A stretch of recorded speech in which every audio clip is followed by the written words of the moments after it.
प्यारे दर्शक मित्रों, आज हम कंप्यूटर विषय में वेबसाइट डेवलपमेंट 2 के बारे में जानेंगे। मैं Chandrakant Patel, M Patel college of institute, Ganpat university Kherva से इसी सब्जेक्ट में हमारे पास है असिस्टेंट प्रोफेसर निखिल सी, जो UV Patel college of engineering में पढ़ाते हैं। आज हम उनके पास से जो नॉलेज है वेबसाइट डेवलपमेंट 2 के, वो जानेंगे। सर, आप हमको इंट्रोडक्शन के बारे में थोड़ा बहुत बताइए, और जो प्रीवियसली टॉपिक हुआ था वेबसाइट डेवलपमेंट पार्ट 1, वो भी ब्रीफ इंट्रोड्यूस कराइए। Sir, HTML basically first part website development first part में हमने देखा होगा डिफरेंट टैग्स, HTML क्या है उसके बारे में। तो आज हम पहले बेसिक में उसको थोड़ा रिवाइज करेंगे कि बेसिकली HTML है क्या। Hypertext Markup Language. Basically, HTML is used to write the HTML document which is finally executed on web pages, ठीक, जिसको हम web pages की हेल्प से रन करते हैं। So HTML डॉक्यूमेंट क्रिएट करने के लिए हमारे पास क्या स्ट्रक्चर होना चाहिए, कैसे हम उसको लिखते हैं, वो हम देखेंगे। बट पहले हम देखते हैं कि इसका ऐसा नाम क्यों दिया गया, Hypertext Markup Language. What is the meaning of this hypertext and what is the meaning of this markup? So hypertext is basically anything which is hyper, like hypertension. So if it is above some level, it contains more than that it has. So hypertext means, suppose that we have some web page and it contains some amount of information. Then about some terminologies or some contents will be there in that page which contains link to another web page. Means the information is contained within that page, but it is stored at some other place. So that is called hypertext that we will provide using the hyperlinks. And what is markup? Markup is basically used for marking from where a particular element is starting and from where a particular element is ending. Like we have a paragraph. So how the browser will understand that from where the paragraph is starting and from where that paragraph is ending. So for that we have to write the paragraph opening tag and paragraph closing tag. So paragraph opening tag will tell the browser that from here we are going to start the paragraph, and paragraph closing tag will tell you that here we have to close this paragraph. So this is for this is all about markup. Now the second thing, how to write the HTML document. And the main thing is that HTML is not a language, although we are saying it as hypertext markup language, but it is not a language. It is used to write the HTML document. Why it is not a language? Because we cannot make a software using HTML. We cannot write the logic, like we cannot execute logical conditions, loops, or anything that we can do with Java or C. We cannot do with HTML. So that's why it is simply a documentation language. We can write the document and that will be understandable by our web browsers to execute that. Now there is a particular format of HTML, and one more thing, that HTML is a static language, not a dynamic language. We cannot insert the values at runtime. It provides the static contents. We cannot change it dynamically. And now we'll see the skeleton of HTML. What should be the format of writing the HTML code? So HTML start with the HTML tag.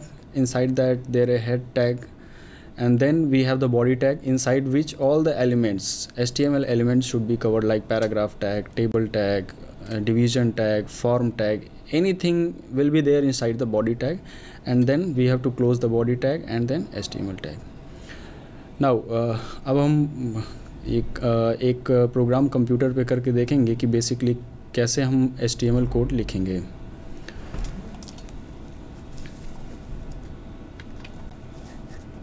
So first of all we have to take a notepad. Notepad पे सबसे पहले programme लिखना है तो हमें HTML से start करना पड़ेगा।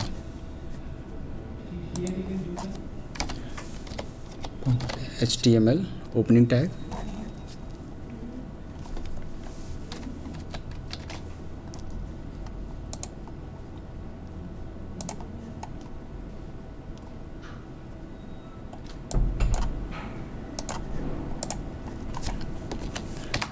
Then inside HTML we have a head tag.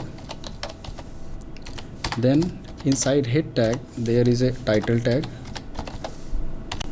Inside the title, if we will write hello, then the title of the web page should be hello.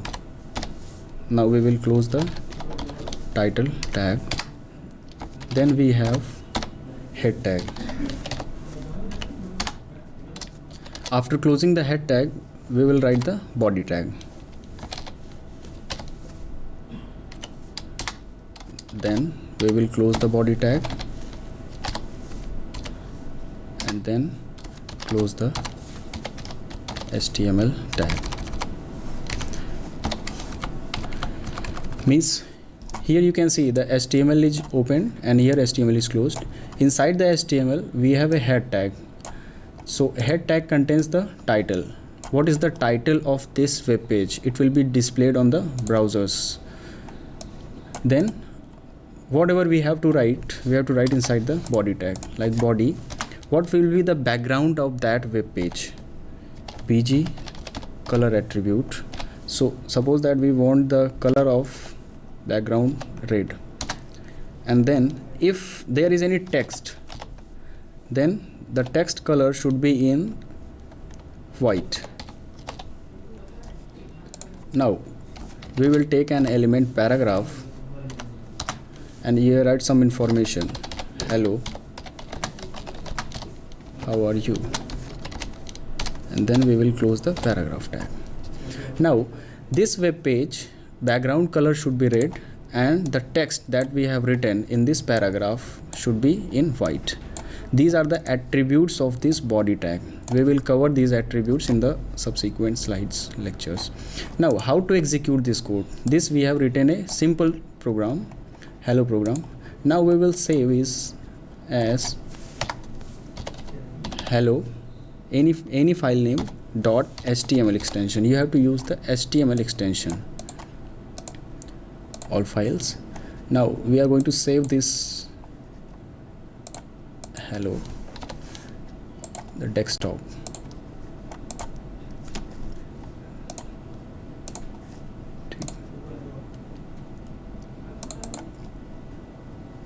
Hello how are you. So यहाँ पे आप देख सकते हैं इस web page का जो background colour है वो रेड कलर में है और जो टेक्स्ट हम लिखेंगे वो वाइट कलर में है. सो इस तरह से हम वेब पेज, कोई भी वेब पेज क्रिएट कर सकते हैं यूजिंग HTML. बहुत अच्छा सर. आपने जिस तरह से प्रीवियस टॉपिक को कवर किया वो बच्चों के समझ में आ गया होगा. अब हम इंट्रोडक्टरी पार्ट में आज हम क्या देखने वाले हैं वो आउटलाइन आप बताएंगे कि कौन से टॉपिक आप कवर करने वाले हैं. तो आप जरा इंट्रोडक्टरी पार्ट में सबको समझाइए कि कौन से टॉपिक पे आज आपका सेशन है. सो पहले तो इंट्रोडक्शन जैसा कि हमने कवर किया. देन उसके बाद हम बॉडी टैग एट्रीब्यूट्स के बारे में देखेंगे कि जो वेब पेज है उसका बैकग्राउंड कैसा होना चाहिए, उस पे जो भी हम इंफॉर्मेशन या कोई भी एलिमेंट हम लिखते हैं सो वो एलिमेंट क्या कंटेन करना चाहिए, कैसा होना चाहिए. देन कोई भी हाइपर लिंक है या जो भी टेक्स्ट हम लिखते हैं या कोई भी इमेज हमें रखनी है बैकग्राउंड में तो उसकी क्या प्रॉपर्टीज़ हो सकती हैं. तो बॉडी टैग के जो भी एट्रीब्यूट्स हैं उसके बारे में हम डिस्कस करेंगे. उसके बाद लिस्ट टैग, तो कोई भी लिस्ट हमें क्रिएट करनी है, order list, list of items हैं तो 1 2 3 4 उनका सीक्वेंस कैसे करते हैं, बुलेटेड लिस्ट है या नंबर्ड लिस्ट है तो उसके बारे में हम देखेंगे कि कैसे क्रिएट करेंगे. देन हम फ्रेम्स के बारे में डिस्कस करेंगे कि फ्रेम्स क्या होते हैं और उसको HTML में कैसे क्रिएट कर सकते हैं. और उसके बाद फाइनली हम देखेंगे कि कोई भी हमें फॉर्म, रजिस्ट्रेशन फॉर्म क्रिएट करना है, कोई भी वो गूगल साइन अप फॉर्म हो सकता है या तो कॉलेज का रजिस्ट्रेशन फॉर्म हो सकता है, तो वो कैसे क्रिएट कर सकते हैं HTML का यूज़ करते हुए. ओके सर जी. निखिल सर, अब आपको बॉडी टैग जो हम बोलते हैं उसको क्या हम एलिमेंट भी बोल सकते हैं, और इसके अलावा बॉडी टैग में कौन से एट्रीब्यूट हम ऐड कर सकते हैं और उसका आउटपुट कैसे आएगा वो आप ज़रा एक एग्जांपल करके दिखाएंगे.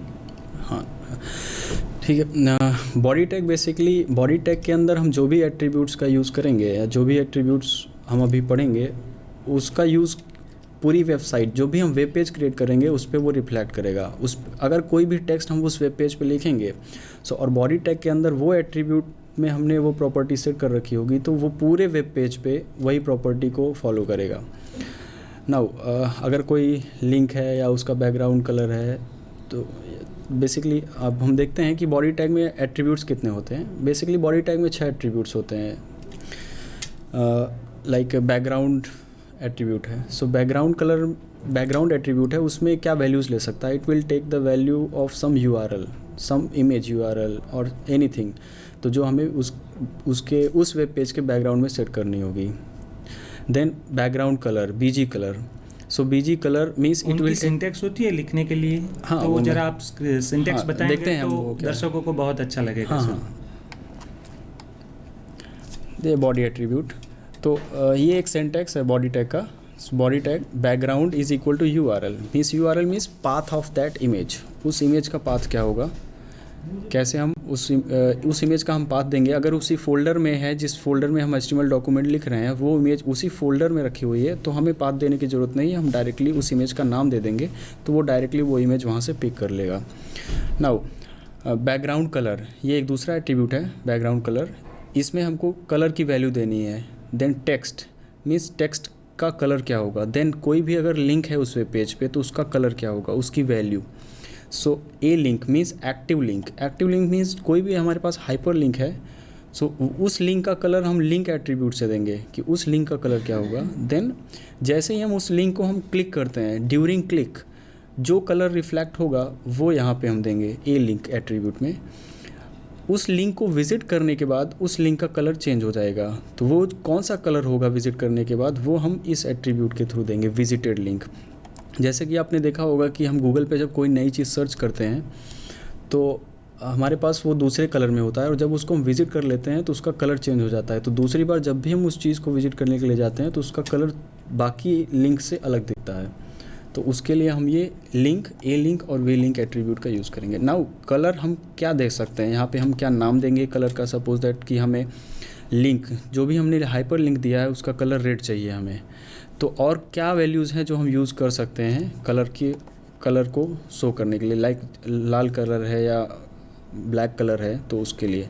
तो यहाँ पे मैंने एक फ़ाइल रखी हुई है, इसमें कलर नेम्स और हेक्साडेसिमल कलर और कौन सा कलर है वो। तो अगर हमें बैकग्राउंड रेड कलर का चाहिए तो ये रेड कलर है, तो रेड कलर के लिए या तो हम रेड लिखेंगे तो वो रेड कलर ले लेगा, या तो हमें उसका हेक्साडेसिमल कोड लिखना पड़ेगा #FF0000। ठीक, तो ये डिफरेंट बेसिक कलर्स हैं और इसके कोड्स दिए हुए हैं, तो इन दोनों में से हम किसी का भी यूज़ करेंगे वो कलर की वैल्यू को लेगा। ये मैंने एक्सप्लेन किया। अब एक एग्जांपल के थ्रू हम देखेंगे, डिमॉन्स्ट्रेट करूँगा मैं कि ये एट्रीब्यूट्स का कैसे यूज़ करते हैं। ये एक पेज है, HTML डॉक्यूमेंट लिखा हुआ है मैंने, तो इसमें बैकग्राउंड एक इमेज है। ये जो पीछे आपको दिख रहा है डिफरेंट कलर्स में, ये स्केलेटन है HTML का इमेज, उसको मैंने यहाँ पे रख रखा है। तो इसके लिए हमें बैकग्राउंड इज इक्वल टू वो इमेज का पाथ देना है। देन ये एक हाइपर लिंक है, ये हाइपर लिंक का कलर रेड है और जो भी यहाँ पे टेक्स्ट लिखा हुआ है दिस इज़ द टेक्स्ट, उसका कलर ब्लैक है। ठीक, तो ये हमने इसका कोड देखते हैं कि इसमें क्या लिखा हुआ था और उसका रिज़ल्ट क्या आ रहा है। Background is equal to basic HTML.png, ये PNG फॉर्मेट में एक इमेज है, उसका इमेज का नाम है बेसिक HTML। सो वो इमेज बैकग्राउंड में आपको दिख रही है इस पेज के बैकग्राउंड में।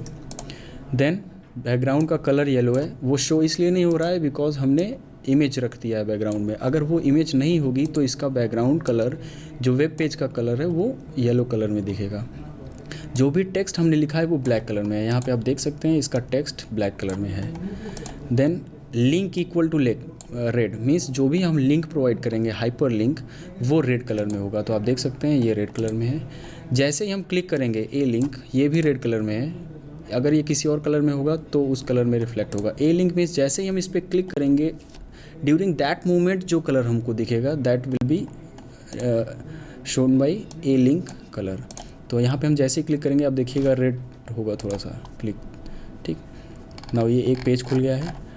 अब हम फिर से वापस इस लिंक को हमने विजिट कर लिया. Now after visiting the colour of that link will be changed.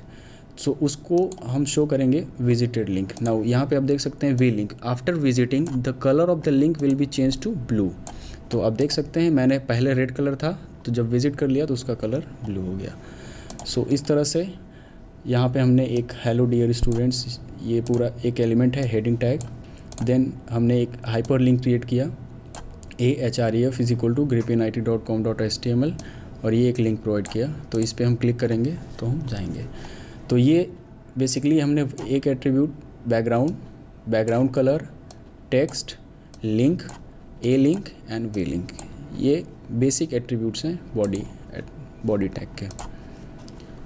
अच्छा सर, आपने अच्छी तरह से बॉडी टैग का एट्रीब्यूट के बारे में बताया, हमको वो भी अच्छी तरह से समझाया कि कौन से टैग बैकग्राउंड में हम लिख सकते हैं, कौन से बीजी कलर में लिख सकते हैं, टेक्स्ट में क्या प्रोवाइड कर सकते हैं, उसमें भी हम हेक्स कोड भी लिख सकते हैं और पर्टिकुलर कलर के नेम भी लिख सकते हैं. इसके अलावा मुझे कुछ HTML पे जो न्यूमेरिक वैल्यू चाहिए, यानी कि सीक्वेंस नंबर 1 2 3 4, या फिर मुझे नॉन न्यूमेरिक वैल्यू चाहिए जैसे कि A है, B है, G है, जिसको हम लिस्ट टैग कहते हैं. तो आप ज़रा हमको लिस्ट टैग के बारे में और लिस्ट टैग के जो सभी सारे एट्रीब्यूट्स जो एग्जाम्पल करके हम देखेंगे तो बहुत अच्छा लगेगा. क्या आप उनके बारे में कुछ बताएंगे सर जी? हाँ, बॉडी के अंदर लिस्ट टैग का यूज़ करते हैं. लिस्ट दो तरीके से हम क्रिएट कर सकते हैं, अनऑर्डर्ड लिस्ट और ordered list. Ordered list means we will follow some order, like we are going to buy something in the market, then we create a list. So first 1 2 3 4. So if we write in this format, then it means that we are giving the priority to the first number, then we are giving the priority to the second number, third number, fourth number. Means we are creating a ordering on some particular items. And when we can also create unordered list like dots. There should be no numeric values, so dot or mark, so dot first item, dot second item, dot third item. So we are not giving the preference on that. So we can create two types of list, unordered list and ordered list. Now in the ordered list can be created in HTML